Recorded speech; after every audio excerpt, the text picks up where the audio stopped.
Okay, students, I am starting from the chapter digestion, which is included in the chapter the life processes, which is a sixth chapter of your NCERT book. The NCERT book is not enough to learn. हम लोग को और भी ज़्यादा पढ़ना होगा दूसरे sources से. So I am starting from here. The chapter name is digestion. The topic name is digestion. There are many other topics included in this chapter of life process. So first of all, we have to know the definition of digestion. Digestion is a breakdown of large insoluble food molecules into small water soluble food molecules so that they can be absorbed into the blood plasma. इसका मतलब क्या है? Digestion large insoluble food molecules जो हम खाते हैं उसका breakdown होना, उसके बाद किस में चेंज होना? Small water soluble food molecules में, ताकि वो हमारे ब्लड प्लाज्मा में एब्जॉर्ब हो सके. उसी को हम लोग डाइजेशन बोलेंगे. Okay, so next is nutrition. We have to know what is nutrition. Nutrition का मतलब है the process of taking in food and using it for growth, metabolism and repair. The spelling should be corrected. Metabolism का spelling ठीक कर लेना. META होगा, बीच में G प्रिंटिंग राइटिंग मिस्टेक है. So the process of taking in food and using it for growth, metabolism and repair is called nutrition. Nutrition हम किसको बोलेंगे? जिस प्रोसेस से फूड को हम लोग टेकिंग इन करते हैं बॉडी के अंदर, उसके बाद हम यूज़ करते हैं उसको ग्रोथ में, हमारे मेटाबॉलिज्म में और सेल के रिपेयर में या बॉडी के रिपेयर में, उसको ही हम न्यूट्रिशन बोलेंगे. The next is steps of nutrition. There are 5 steps of nutrition. Number 1 ingestion, number 2 digestion, number 3 absorption, number 4 assimilation and number 5 egestion. These are the processes. Then we have to know about all the definitions. The first step was ingestion. The definition of ingestion is the process of taking food, drink or other substance into the body by swallowing or absorbing it. इसका मतलब है जो हम खाना या कुछ भी पानी या कोई भी लिक्विड जब हम पीते हैं या कोई भी हार्ड खाना खाते हैं, सॉलिड खाना खाते हैं, वो हमारे बॉडी में हम निगल लेते हैं उसको, फिर हमारे बॉडी के अंदर चला जाता है या स्टमक के अंदर चला जाता है, उसको हम बोलते हैं ingestion. Next process absorption. Now what is meant by absorption and what will be the definition of absorption?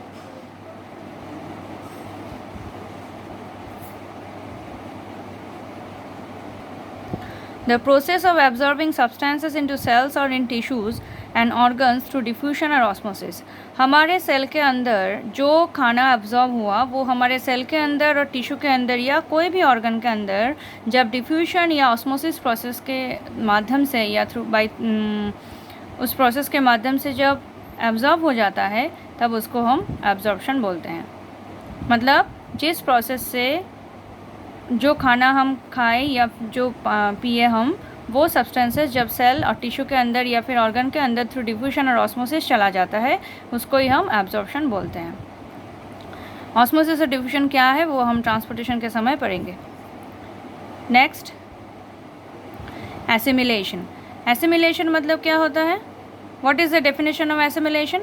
The process of synthesising the biological compounds from the absorbed small molecules is called assimilation. जो हम जब हम खाना खाए तब क्या large molecules था, उसके बाद जो हमारे बॉडी के अंदर गया तब छोटे छोटे स्मॉल मॉलिक्यूल्स में बदल गया, सिंपल मॉलिक्यूल्स में बदल गया. तो ये जो सिंपल मॉलिक्यूल्स है वहाँ से जो बायोलॉजिकल कंपाउंड्स हमें मिलता है उसको ही हम बोलते हैं, इस प्रोसेस को ही हम बोलते हैं assimilation. Next is ईजेशन. What is ईजेशन? The act or process of discharging undigested or waste material from a cell or organism specifically. इसका मतलब क्या है? जिस प्रोसेस से हमारा अनडाइजेस्टेड और वेस्ट मटेरियल हमारे सेल के अंदर से बाहर निकल जाता है, उस प्रोसेस को हम ईजेशन बोलते हैं. So these are the 5 steps of nutrition we have. Next types of nutrition. Okay, there are mainly 4 types of nutrition. Number 1 autotrophic, Number 2 heterotrophic, number 3 parasitic, and number 4 saprophytic. Now what is meant by autotrophic nutrition? It is a process where an organism prepares its own food from simple inorganic material like water, minerals, salts and carbon dioxide in the presence of sunlight. Autotrophic nutrition मतलब क्या होता है? Autotrophic nutrition का वो process है जहाँ पर कोई भी ऑर्गेनिज्म अपने बॉडी में सिंपल इनऑर्गेनिक मटेरियल जैसे वाटर, मिनरल, सॉल्ट्स और कार्बन डाइऑक्साइड से अपना खाना खुद तैयार कर सकता है. हाँ, उसके लिए ज़रूरत होता है सनलाइट का. और एक चीज़ का बहुत ज़रूरत होता है, वो है क्लोरोफिल, ग्रीन पिगमेंट, जो सनलाइट को अट्रैक्ट कर सके. तो इसका एग्जाम्पल हम सबको पता है, ग्रीन प्लांट्स होगा. तो इधर हमने एग्जाम्पल मेंशन नहीं किया है. You have to mention the example green plants, all the green plants. Next, heterotrophic nutrition. Heterotrophic nutrition में पहले हम लोग उसका डेफिनेशन पढ़ेंगे. The mode of nutrition in which an organism obtains readymade organic food, मतलब ऑलरेडी बना हुआ है जो food from external sources like plants, animals and their products is called heterotrophic nutrition. Plant या ग्रीन प्लांट्स या फिर जो वो एनिमल्स जिनके बॉडी में ग्रीन पिगमेंट क्लोरोफिल है, उसका बनाया हुआ वो जो खाना है, जब वो दूसरे ऑर्गेनिजम्स लेते हैं उस खाने को, उस न्यूट्रिशन को बोला जाता है हेटरोट्रॉफिक न्यूट्रिशन. जैसे example, all animals, fungi and many protists. Next is parasitic nutrition. Parasitic nutrition का मतलब क्या है? The mode of nutrition in which an organism obtains its food from the body of other organism without causing any harm to the host is called parasitic nutrition. इसका मतलब क्या है? वो mode of nutrition जहाँ पर कोई भी organism अपना खाना obtain करता है, मतलब लेता है कोई भी और अदर ऑर्गेनिज्म के बॉडी से, लेकिन उस ऑर्गेनिज्म को, मतलब जिसके बॉडी से वो न्यूट्रिशन लेता है, उसको कोई नुकसान नहीं पहुंचाता, उसको ही हम बोलते हैं पैरासाइटिक न्यूट्रिशन. पैरासाइटिक न्यूट्रिशन में कुछ टर्म्स है जिसके बारे में हम लोग को जानना होगा, जो डेफिनेशन में था. देखो, एक है पैरासाइट, दूसरा है देखो होस्ट. पैरासाइट मतलब क्या होता है? The organism which obtains the food is called parasite. जो वो ऑर्गेनिज्म जो खाने को खाता है उसको हम बोलेंगे पैरासाइट. और the organism which provides food and shelter to the parasite is called a host. और वो organism जो पैरासाइट को फूड और शेल्टर दोनों देता है उसको हम बोलेंगे होस्ट. थोड़ा एग्जांपल देख लेते हैं. This type of nutrition is found in several fungi, bacteria and in certain plants. अब हम देखेंगे types of parasite. Parasite animals या ह्यूमन बॉडी के लोकेशन के हिसाब से, मतलब कहाँ पर रहता है इसके हिसाब से दोनों तरीके से हम इसको भाग कर सकते हैं. पहले तो एक्टोपैरासाइट, नंबर 2 एंडोपैरासाइट. देखो, एक्टोपैरासाइट मतलब the parasites which live outside the body of host to obtain nutrition are called ectoparasite. जो पैरासाइट होस्ट के बॉडी के बाहर रहते हैं न्यूट्रिशन ऑब्टेन करने के लिए, उनको हम बोलेंगे एक्टोपैरासाइट, जैसे टिक एंड लाउस. उसके बाद endoparasite, the parasite which leave inside the body of host. वो पैरासाइट्स जो होस्ट के बॉडी के अंदर रहते हैं न्यूट्रिशन पाने के लिए, उनको हम बोलेंगे एंडोपैरासाइट. जैसे राउंड वर्म, एस्करिस, जो ब्रैकेट में है वो कॉमन नेम है और जो ब्रैकेट के बाहर है वो साइंटिफिक नेम है.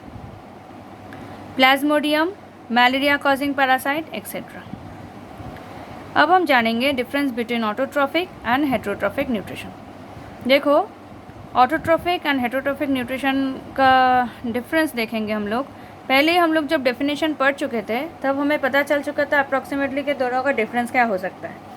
फिर भी हम लोग एक बार चार्ट वाइज पढ़ेंगे ऑटोट्रॉफिक एंड हेटरोट्रॉफिक न्यूट्रिशन का डिफरेंस. ऑटोट्रॉफिक न्यूट्रिशन में point number 1, food is synthesized from the inorganic substances. हम लोग डेफिनेशन में पढ़े थे कि ऑटोट्रॉफिक न्यूट्रिशन में फूड तैयार होता है और सिंथेसाइज करता है कहाँ से? इनऑर्गेनिक सब्सटेंसेस जैसे वाटर, कार्बन डाइऑक्साइड एक्सेट्रा. लेकिन हेटरोट्रॉफिक न्यूट्रिशन में फूड पाया जाता है ऑटोट्रॉप से. Number 2, autotrophic nutrition, chlorophyll and sunlight are required plants को खाना बनाने के लिए क्लोरोफिल और सनलाइट ज़रूर चाहिए। And in heterotrophic nutrition chlorophyll and sunlight are not required.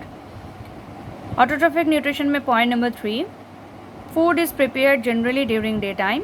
और हेटरोट्रॉफिक न्यूट्रिशन में point number 3, food is obtained at any time, मतलब कभी भी किसी समय में ले सकते हैं हम फूड ऑटोट्रॉप से। ऑटोट्रॉफिक न्यूट्रिशन का 4 number point, all green plants and some bacteria possess autotrophic mode of nutrition. Autotrophic mode of nutrition किसके बॉडी में देखा जाता है? हर एक ग्रीन प्लांट्स और कुछ बैक्टीरिया में। और हेटरोट्रॉफिक न्यूट्रिशन का एग्जाम्पल क्या होगा? हम लोग पहले से जानते हैं, all animals and fungi possess heterotrophic mode of nutrition. लेकिन हम ऐसे भी कुछ एनिमल को जानते हैं जिनके बॉडी में ऑटोट्रॉफिक न्यूट्रिशन होता है, तो उसके बारे में थोड़ा तुम लोग सुन लो। नेक्स्ट वीडियो में हम उसके बारे में बोल देंगे, मतलब लिख देंगे। यूग्लिना और क्राइसामीवा बोल के 2 यूनिसेलुलर एनिमल है। यूनिसेलुलर मतलब क्या होता है हम लोग जानते हैं, जिनके बॉडी में एक सेल रहता है। तो यूग्लिना और क्राइसामीवा क्या करते हैं? अपने बॉडी में क्लोरोफिल रहने की वजह से वो ऑटोट्रॉफिक न्यूट्रिशन करते हैं। इसके अलावा 2 बैक्टीरिया भी है जिनके बॉडी में क्लोरोफिल है, रोडोस्पाइरिलम एंड रोडोस्यूडोमोनास। वो भी खुद ऑटोट्रॉफिक न्यूट्रिशन कर सकते हैं because of the presence of chlorophyll.